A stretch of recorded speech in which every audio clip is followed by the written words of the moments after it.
Good morning everyone.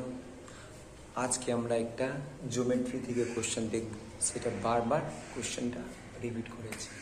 Question আছে, in triangle A B C angle B A C equal to 90 degree and AD perpendicular to BC.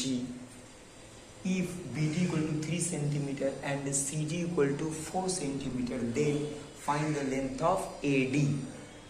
তো একটা formula এখানে আছে যে যখন AD perpendicular to BC হয় তখন AD square equal to BD into CD।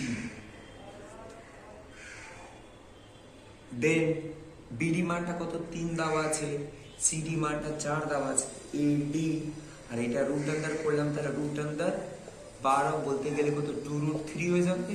তো যেখানে অপশন 2√3 আসবে ওইটাই আমরা ক্লিক করব। Thank you everyone.